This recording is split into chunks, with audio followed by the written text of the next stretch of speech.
Corea, verano de 1950. Los Estados Unidos llevan a las Naciones Unidas a una guerra contra el comunismo en Asia.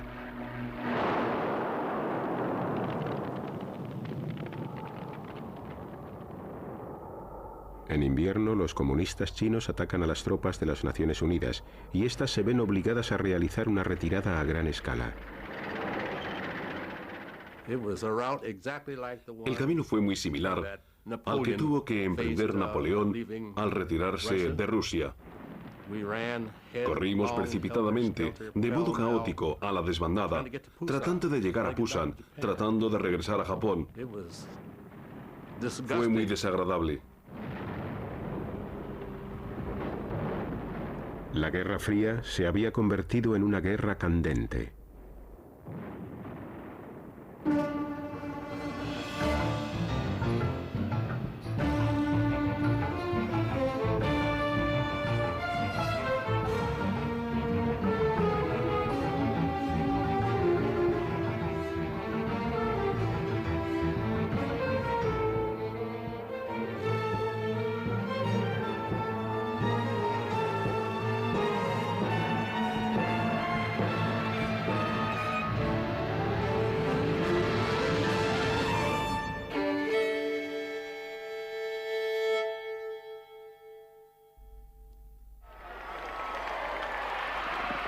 Agosto de 1945. Al final de la Segunda Guerra Mundial, el ejército japonés, que ocupaba Corea desde hacía 35 años, se rindió.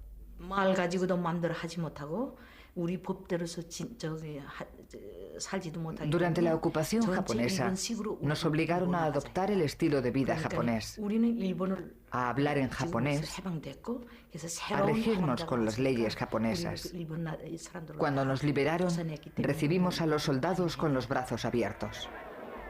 Las tropas rusas y estadounidenses liberaron Corea y, al igual que habían hecho en Alemania, se reunieron para decidir su futuro. Las potencias de ocupación, Estados Unidos y la Unión Soviética, acordaron dividir Corea por el paralelo 38 como medida temporal.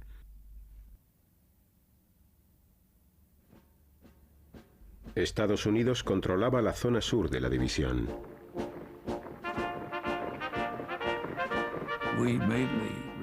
Entre el Departamento de Estado y el Pentágono construimos la República de Corea. Los generales estadounidenses nombraron jefe del gobierno a Syngman Rhee, un anticomunista de línea dura. De algún modo, su encanto resultaba decepcionante, porque también era un hombre muy duro, implacable y muy patriótico. Y no era ni mucho menos tan amable como parecía.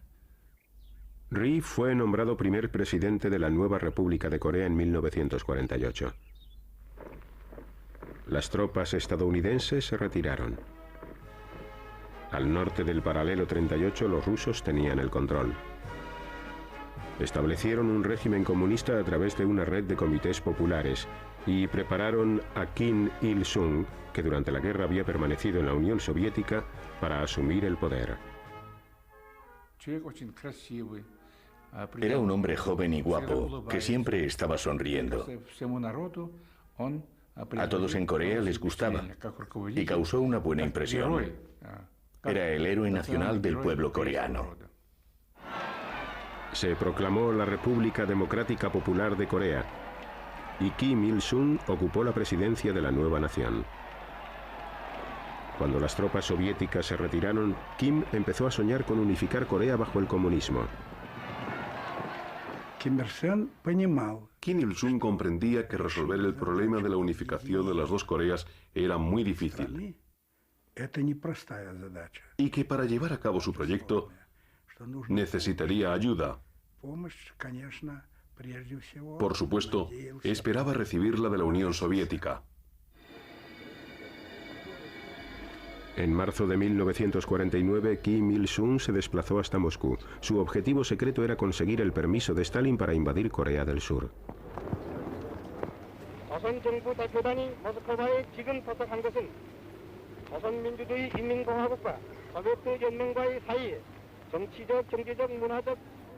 Stalin, preocupado por la crisis de Berlín, rechazó la petición de Kim de iniciar una invasión.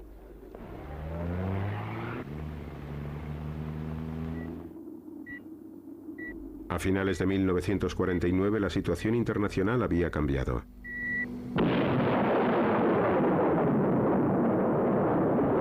Los soviéticos detonaron su primera bomba atómica.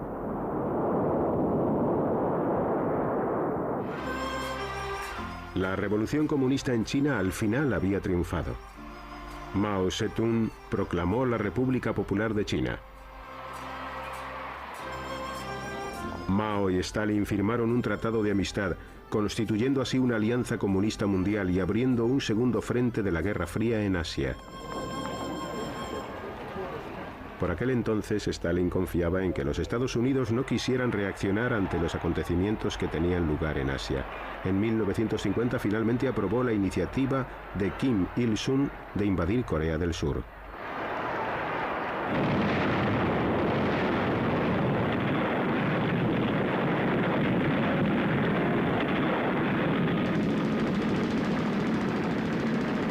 ...25 de junio de 1950... el ejército norcoreano lanza su ataque sorpresa contra el sur. Incluso hoy recuerdo perfectamente el día que estalló la guerra. Era un domingo por la mañana y escuchamos esa especie de estruendo remoto procedente del norte. Equipadas con artillería y tanques rusos y dirigidas por asesores soviéticos, 10 divisiones de combate del ejército de Corea del Norte invadieron el sur. Creíamos que teníamos que luchar por nuestra patria, por nuestro pueblo, por nuestro dirigente Kim Il-sung. Estábamos convencidos de que lo mejor sería liberar el sur y unificar Corea, y luchábamos para conseguirlo. Domingo por la mañana en Corea, sábado por la tarde en Washington. Se están preparando los periódicos del domingo para llevarlos a la imprenta. El domingo por la tarde recibí una llamada del oficial de servicio de la UP. Me comunicó que Corea había sido invadida por los norcoreanos. Por un momento, la noticia me sorprendió tanto que no supe qué decir. No sabía si se estaba riendo de mí o si realmente estaba seguro de lo que decía. Los oficiales de alto rango fueron llamados esa misma noche al Departamento de Estado. Cuando invadieron Corea del Sur, sentimos que era necesario tomar medidas al respecto sin perder un momento. No habíamos planeado exactamente en qué consistirían dichas medidas, ni tampoco hasta dónde teníamos que llegar. No habíamos elaborado un plan de contingencia por si estallaba una guerra entre Corea del Norte y Corea del Sur. Alrededor de medianoche recibí una llamada. Era el presidente Syngman Rhee. Cogí el auricular y dijo: por favor, pida al gobierno de los Estados Unidos que nos envíe rápidamente la ayuda necesaria. El embajador surcoreano se dirigió de inmediato al Departamento de Estado de los Estados Unidos para ver al subsecretario Dean Rusk. Dijo, y cito literalmente: en nuestra opinión, este es un tema que no solo debe preocupar a los Estados Unidos, sino al mundo entero. Y puesto que ese es nuestro criterio, hemos decidido convocar al Consejo de Seguridad para una sesión de urgencia.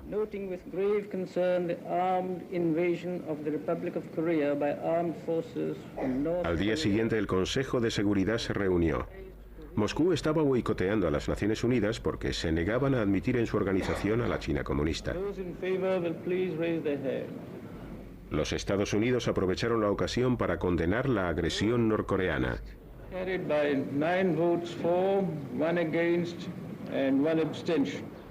Dos días después, el Consejo de Seguridad votó la creación de una fuerza militar de las Naciones Unidas para defender a Corea del Sur.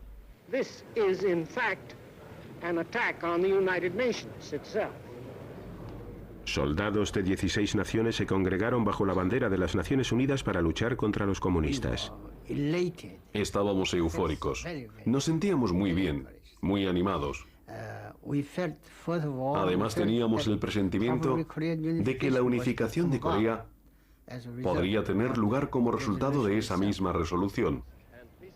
El presidente Truman se dirigió a la nación. Korea is a small country, thousands of miles away. But what is happening there is important to every American. The fact that communist forces have invaded Korea is a warning that there may be similar acts of aggression in other parts of the world. En aquellos momentos, parecía que no podrían haber llevado a cabo una operación militar de tal magnitud sin el apoyo del ejército ruso. En otras palabras, nada más comenzar el conflicto, llegamos a la conclusión de que se trataba de un movimiento, de un acontecimiento que estaba ocurriendo dentro del marco de la Guerra Fría.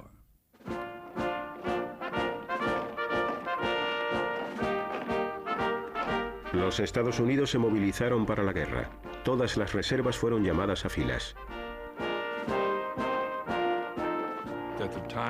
En el momento en el que entramos en la guerra, y con nosotros las Naciones Unidas, era una guerra que todo el mundo conocía.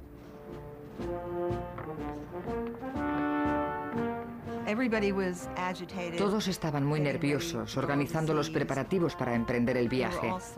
Había una mezcla de sentimientos: inquietud, expectación. Pretendían evitar que los comunistas se apropiaran de cualquier lugar del mundo, por pequeño que fuera. Querían poner freno al curso del comunismo. El general Douglas MacArthur, comandante supremo de los aliados en Tokio y legendario vencedor de la Guerra del Pacífico, fue elegido para liderar las fuerzas de las Naciones Unidas. En Japón era todo un ídolo. El ego de este hombre era tremendo y durante todos estos años lo habían alimentado muy bien. Creo sinceramente que llegado a este punto sentía que era infalible.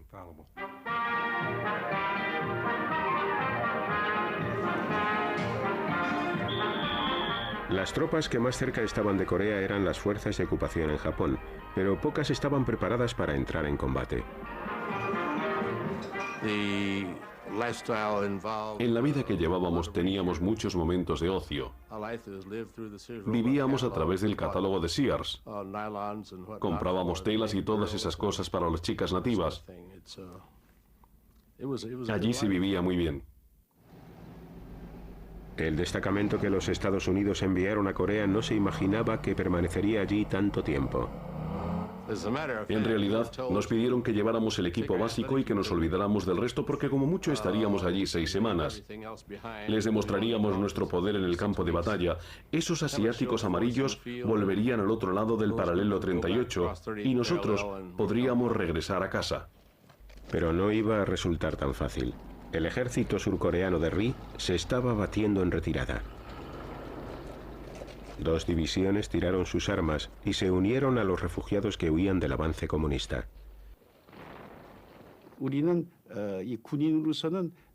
Como soldados nos esforzamos al máximo, pero teníamos toda la situación en contra. El ejército norcoreano consiguió sus objetivos iniciales y se hizo con la ciudad de Seúl en 3 días. Al apoderarse de la capital de Corea del Sur, Kim Il-sung obtuvo una gran victoria para el comunismo.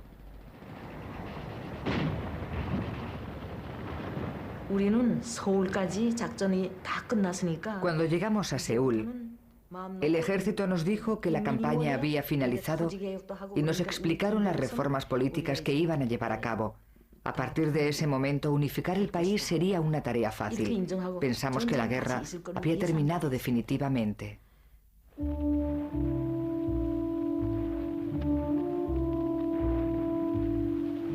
Las tropas norteamericanas no salieron mejor paradas que las de Corea del Sur.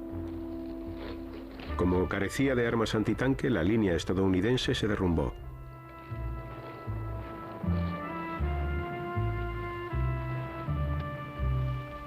En pocos días, las tropas norteamericanas retrocedieron sumidas en el caos y en la desorganización ante el asalto del pequeño régimen comunista de Corea del Norte. El material con el que contábamos era el que había sobrado de la Segunda Guerra Mundial. No estábamos preparados para nada, y menos para combatir en una guerra. En resumidas cuentas, eso es todo lo que ocurrió. Los aliados de los Estados Unidos de todo el planeta se congregaron tras la bandera de las Naciones Unidas. El primer ministro británico les prometió su apoyo. was not to go the way of the old League of Nations. It was absolutely and imperatively necessary that a halt should be called. Contingentes de 15 naciones comenzaron a llegar a Corea para unirse a los estadounidenses en el ejército de las Naciones Unidas. La apuesta del general MacArthur para cambiar el curso de la guerra era muy arriesgada. Los destacamentos de las Naciones Unidas se habían visto obligados a retroceder hasta un diminuto enclave situado en Pusan.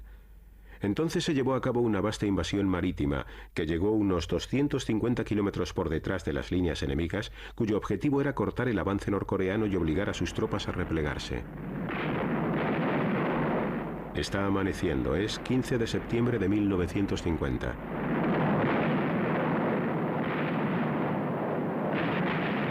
La mayor flota de invasión vista desde la Segunda Guerra Mundial bombardea el puerto de Incheon.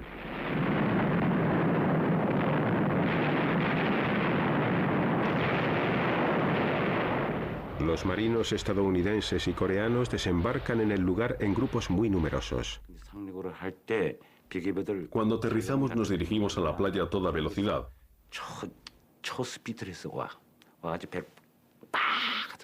La rampa de la lancha de desembarco se abrió haciendo un ruido espantoso. Y nos lanzamos al ataque con nuestras armas bajando la rampa entre gritos. Allí había un malecón de rocas escarpadas y teníamos que escalarlo. Cuando desembarcamos, nos encontramos ante una situación terrible. Parte de la ciudad estaba en llamas. Llovía y la lluvia se mezclaba con el humo y el fuego del bombardeo. Si estas playas hubieran estado defendidas por tropas japonesas o alemanas similares a las que participaron en la Segunda Guerra Mundial, hubiéramos podido considerarnos afortunados por el mero hecho de llegar a la orilla, y puede que no tan afortunados una vez allí. En menos de 2 semanas, las tropas de las Naciones Unidas se vieron inmersas en una encarnizada lucha por volver a tomar el control de la capital de Corea del Sur, Seúl. 50 civiles resultaron muertos durante el fuego cruzado. Mi casa estaba situada en una colina y allí en la zona norte tenía lugar un fuego cruzado entre las tropas de las Naciones Unidas y el Ejército Popular de Corea del Norte. Al final mi padre nos dijo que sería mejor que nos dividiéramos. De este modo al menos un miembro de nuestra familia sobreviviría a esta guerra.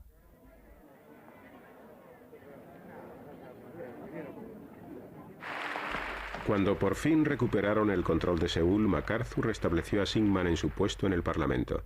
La asociación de MacArthur con el régimen de Rhee, cada vez más despiadado, causó hondas preocupaciones en Washington.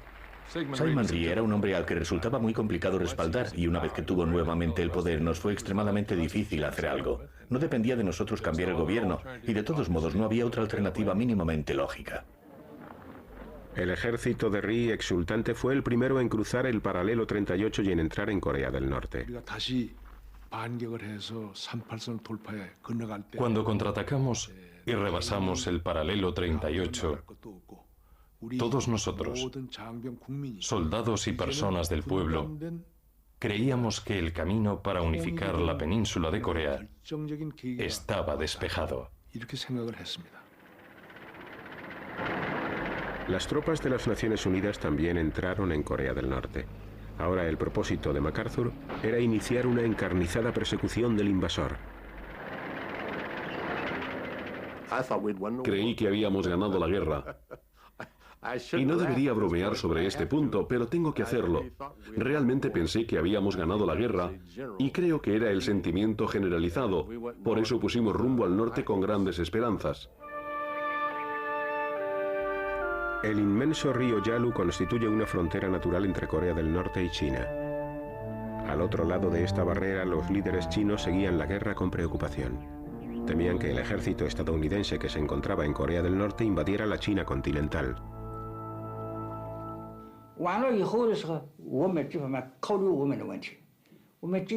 Si derrotaban a Corea del Norte, solo el río Yalu nos separaría de los estadounidenses.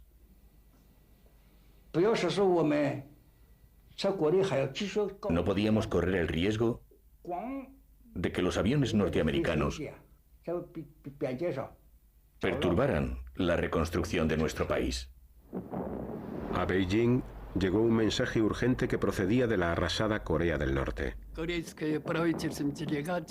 Mao Zedong recibió una delegación del gobierno. ¿Qué podemos hacer?, le preguntaron. No podemos retirarnos. Nos atacan por aire, por mar y por tierra. Y queda muy poco del ejército coreano. Han muerto muchos hombres. ¿Qué podemos hacer ahora? Las opiniones de los dirigentes comunistas de Beijing estaban profundamente divididas en lo que a la intervención se refería. Mao recibió telegramas secretos de Stalin en los que se le instaba a entrar en la guerra para salvar a Corea del Norte. Mao parecía dispuesto a hacerlo, puesto que quería reafirmar el poder de China en Asia. Mientras tanto, el ejército de las Naciones Unidas y el de Corea del Sur seguían su camino hacia el norte.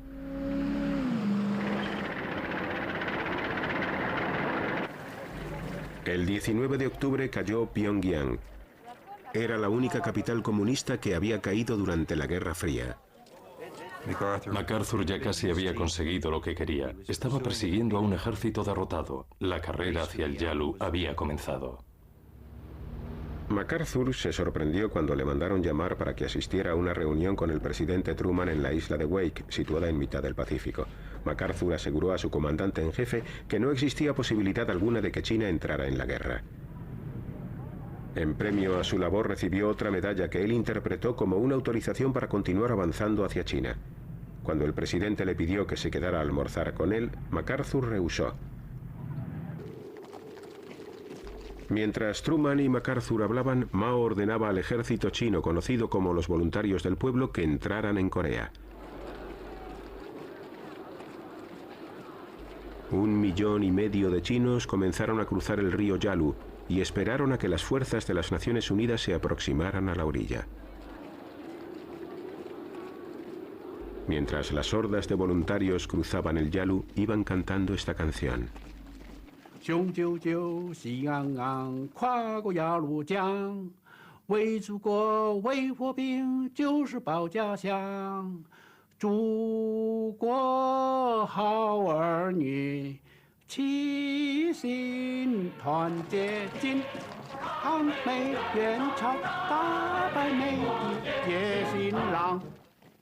Era algo así.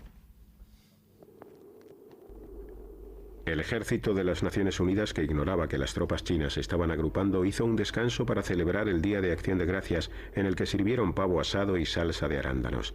MacArthur y sus soldados seguían pensando que para cuando llegaran las Navidades, la guerra ya habría terminado. El Día de Acción de Gracias de 1950 estuvo muy bien. Hacía buen tiempo y se sirvieron los platos típicos de ese día. Teníamos todo lo que hubiéramos tenido en casa.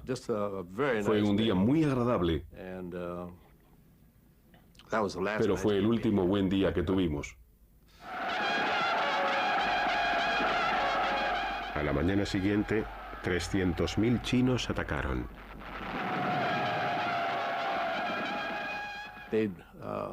Soplaban esas cornetas y su sonido helaba la sangre en las venas de los soldados.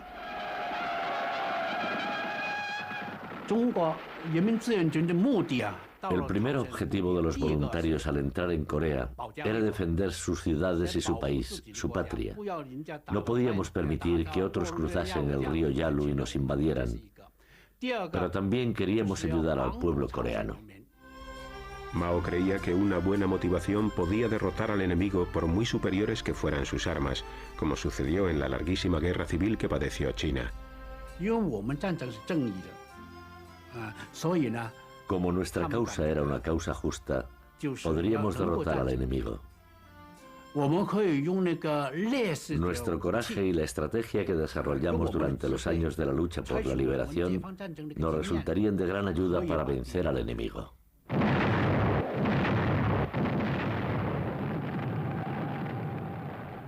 Cuando China entró en Corea, nuestra primera reacción fue pensar que estábamos ante una guerra, ante una situación totalmente nueva.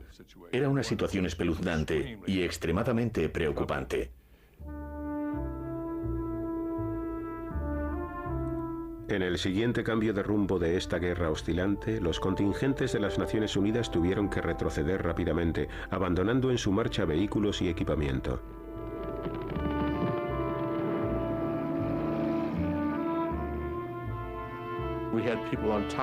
En nuestra huida hacia el sur, los soldados viajaban en el techo de los camiones y también en los estribos.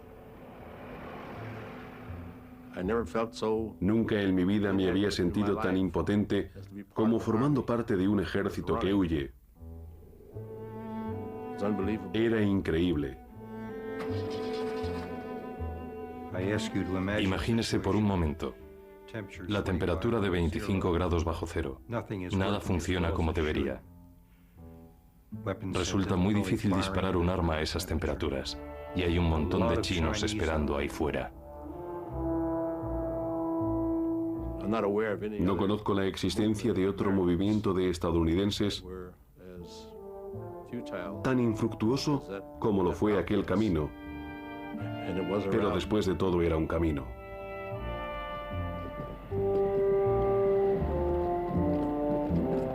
Los soldados estadounidenses lo llamaron la fiebre de la deserción.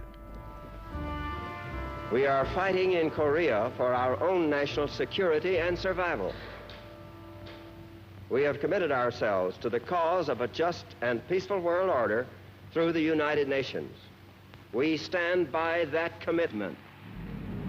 Durante una rueda de prensa que tuvo lugar en Washington, varios periodistas interrogaron repetidamente a Truman sobre la posibilidad de utilizar la bomba atómica. Y lo intenté una y otra vez porque sabía que el presidente no podría callarse una cosa así. La gente incluso comenzó a pensar que quizás fuéramos a utilizar la bomba atómica.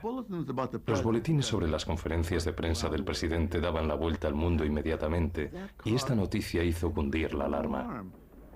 El primer ministro británico Clement Attlee estaba tan asustado que se desplazó inmediatamente a Washington para participar en una reunión para solucionar la crisis. My aim in these talks is to align our policies in the new and troubled situation in the world and to find the means of upholding what we both know to be right.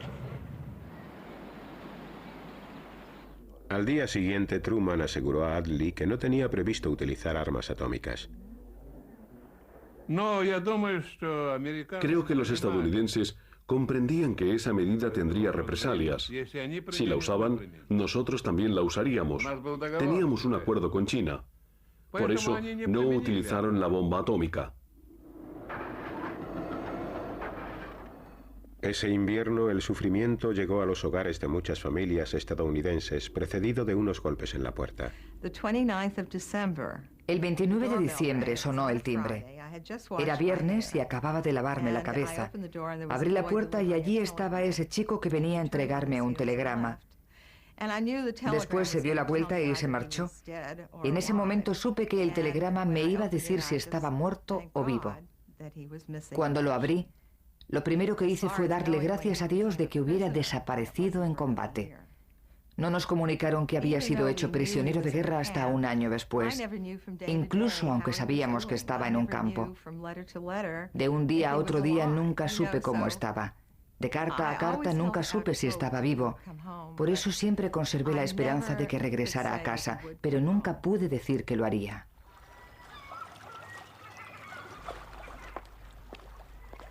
Los soldados de las Naciones Unidas que se batían en retirada pusieron en práctica una estrategia militar que consistía en arrasar todo lo que encontraban a su paso.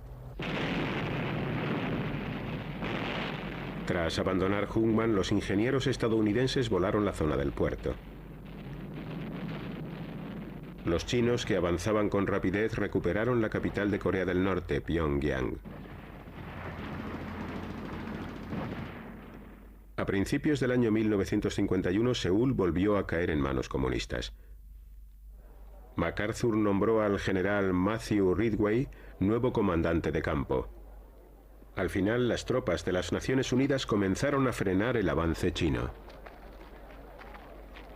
El derrotismo, la fiebre de la deserción y todos esos problemas que habían aquejado a la 8ª Legión del Ejército fueron erradicados.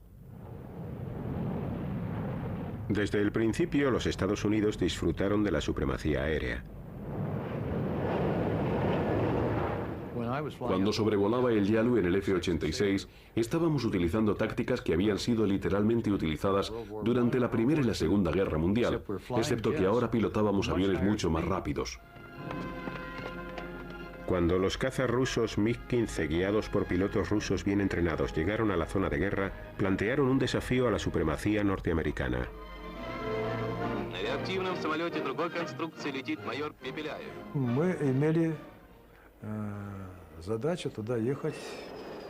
Nuestra misión allí consistía en formar a los pilotos, pero al final terminamos tomando parte en la guerra de Corea.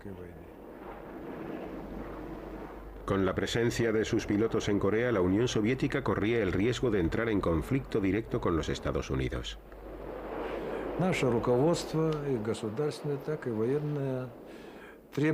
Nuestro gobierno y también los militares exigieron estricta confidencialidad. No podíamos dejar que el enemigo se enterara de que estaban luchando contra los rusos.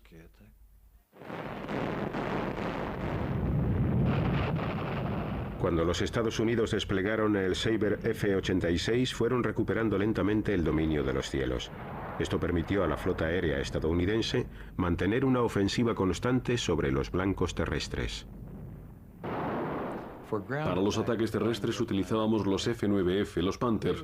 En ese tipo de aviones se podía transportar una gran carga explosiva y también 1000 kilos en bombas aproximadamente. En algunos vuelos también cargaban con tanques de unos 300 litros de capacidad llenos de napalm que llevaban en el tapón una granada de fósforo blanco, de manera que al impactar sobre la tierra se produciría una llama que prendería el napalm. De cuando en cuando utilizábamos estos métodos en los ataques terrestres. Entonces MacArthur ordenó bombardear las ciudades chinas y continuar con la guerra sobre ese territorio. Esto fue demasiado para Truman. I believe that we must try to limit the war to Korea for these vital reasons: to make sure that the precious lives of our fighting men are not wasted, to see that the security of our country and the free world is not needlessly jeopardized, and to prevent a third world war. A number of events have made it evident that General MacArthur did not agree with that policy. I have therefore considered it essential to relieve General MacArthur so that there would be no doubt or confusion as to the real purpose and aim of our policy.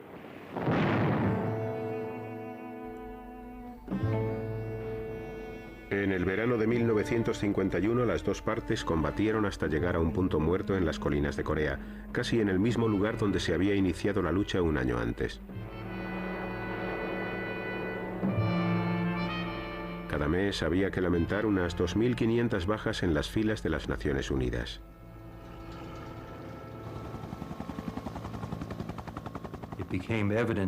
Pronto resultó evidente que no estábamos luchando en esta guerra para ganarla, sino para negociar de algún modo una especie de paz. Las conversaciones para llegar a un armisticio comenzaron en julio de 1951, pero resultaron infructuosas. Ambas partes consideraron que la posición de la otra era intolerable.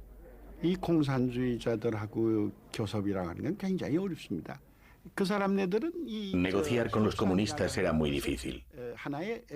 Para ellos las negociaciones eran otro campo de batalla,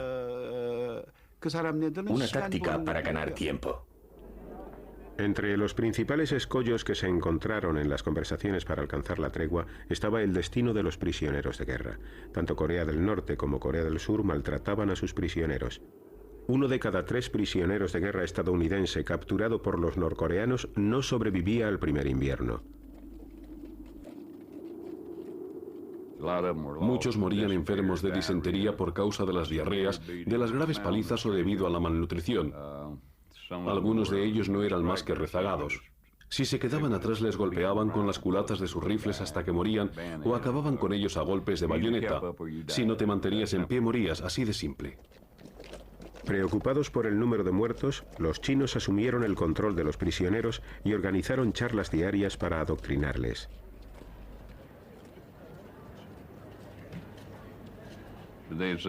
Les decían, os diremos por qué habéis venido a Corea, por qué ahora os encontráis a miles de kilómetros de vuestros hogares.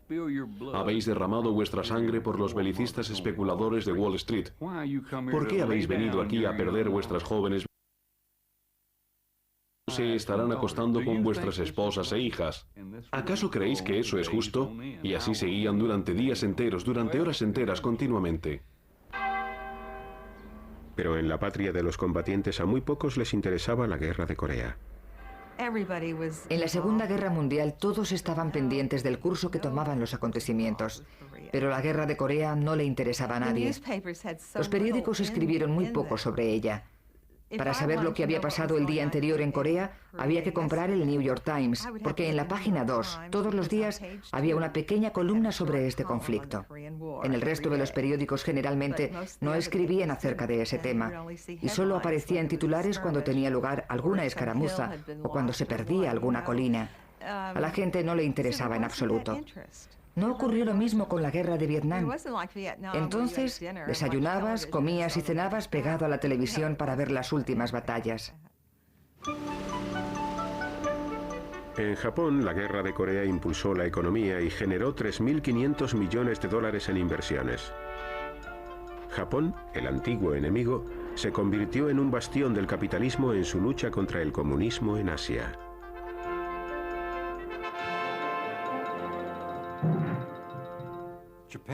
Japón se convirtió en el centro de operaciones para la guerra de Corea. Los arsenales y astilleros navales se utilizaron para reparar y reconstruir los barcos. La industria electrónica japonesa, que posiblemente ahora sea la más avanzada del mundo, tuvo sus verdaderos comienzos en la guerra de Corea. En Corea del Sur, las Naciones Unidas tomaron a 130.000 prisioneros comunistas. A todos les preguntaron si deseaban regresar a su país de origen o permanecer en el mundo no comunista. Los comunistas montaron en cólera cuando casi la mitad de los prisioneros de guerra decidió no regresar a sus hogares comunistas. Violentas protestas sacudieron los campos. Cuando se reanudaron las conversaciones para el armisticio en Panmunjom, las negociaciones sobre la suerte que correrían los prisioneros retrasaron el final de la reunión meses y meses. Cuando las negociaciones para alcanzar una tregua se estancaron, volvieron a producirse incesantes bombardeos. Los bombarderos estadounidenses lanzaron casi tantos explosivos sobre Corea del Norte como sobre Alemania durante la Segunda Guerra Mundial.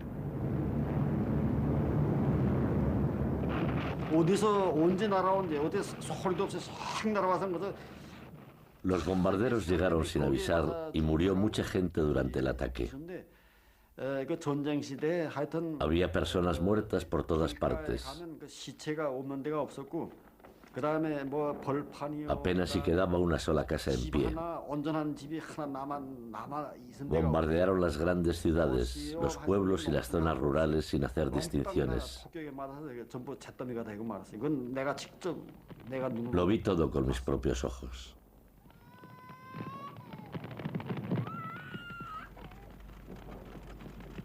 Se estima que en el norte la cifra de civiles muertos superó los 2 millones.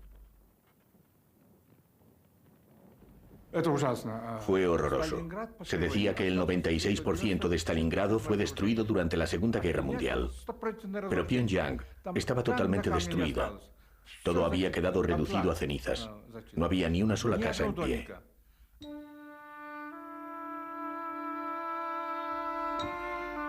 Durante la guerra, ambas partes cometieron horribles atrocidades.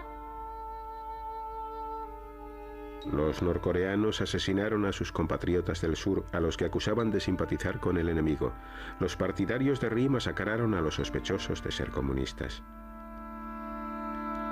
Los civiles inocentes solían ser las víctimas de esta violencia aparentemente interminable.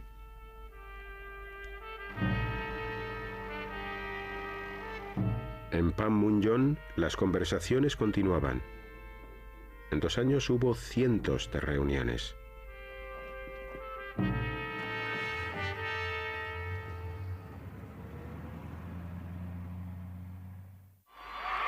...1952, año electoral en Estados Unidos.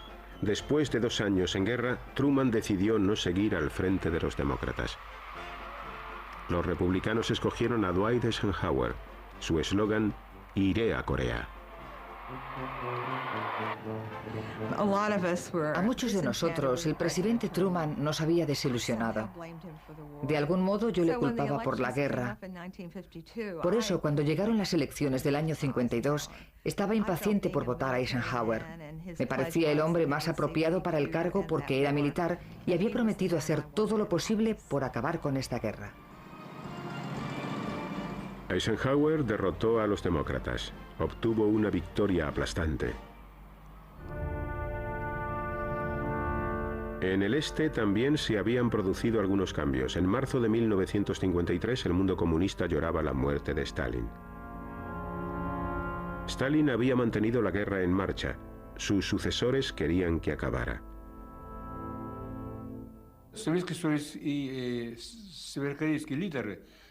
Los líderes soviéticos y norcoreanos llegaron a creer que era imposible ganar esta guerra, porque en la zona de Corea del Sur estaba el mundo entero, y en la zona de Corea del Norte, la Unión Soviética y China.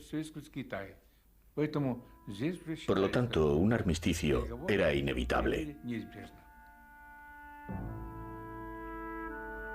Por fin, el 27 de julio de 1953 se acordó un alto el fuego. Chinos, norcoreanos y estadounidenses dieron su apoyo a este acuerdo. El presidente de Corea del Sur, Syngman Rhee, se opuso a la tregua y se negó a firmar. Entonces comenzó el duro trabajo de intercambiar prisioneros de guerra.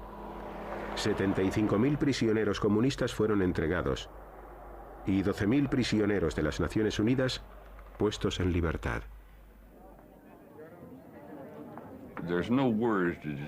No tengo palabras para describir la euforia que sentí cuando mis amigos y yo cruzamos la línea. Fue como si me quitaran un gran peso de encima. Era como si durante los últimos 2 años hubiera estado soportando sobre mis hombros toneladas y toneladas y de repente podía respirar de nuevo. Me sentía más ligero y era libre. La libertad. La libertad es algo indescriptible. Bernie Gehling también regresó a casa. Florence estaba allí para recibirle. Nos conocimos 6 meses antes de casarnos y tan solo habíamos vivido 6 días como marido y mujer. El joven de pelo rubio y ondulado que se marchó regresó con el pelo negro y liso y además mucho más delgado. Estaba demacrado y su rostro no era el mismo que cuando se marchó. Era el hombre al que llevaba esperando 33 meses. Y cuando llegó a casa, me di cuenta de que casi no le conocía. Pero no me llevó mucho tiempo.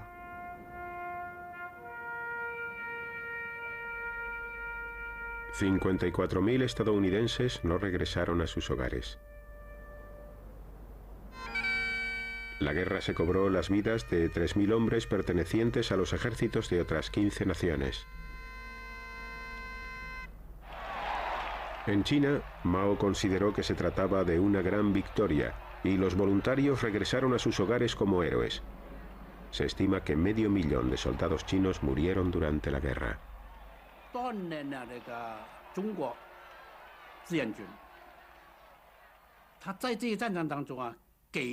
Los voluntarios demostraron al resto del mundo que China ya no era la misma que antes.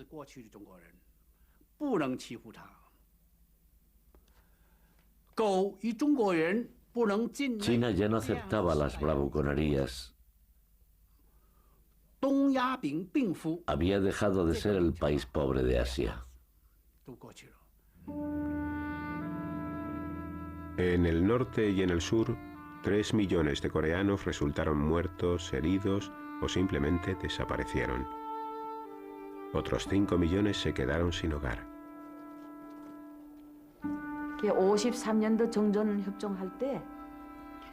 Cuando se negoció la tregua en 1953, el pueblo coreano vislumbró la oportunidad de respirar tranquilo. Pero en la guerra, realmente nadie había salido vencedor. Murieron demasiadas personas y se destruyó una parte muy grande del país. No habían ganado, pero los países occidentales habían conseguido que la línea fronteriza siguiera en pie. El comunismo había sido contenido en Corea. En líneas generales, fue una derrota para el socialismo. No fuimos capaces de imponer el sistema socialista en Corea del Sur, de modo que fracasamos. 40 años después, al final de la Guerra Fría, la frontera entre las dos Coreas seguía estando en el mismo punto.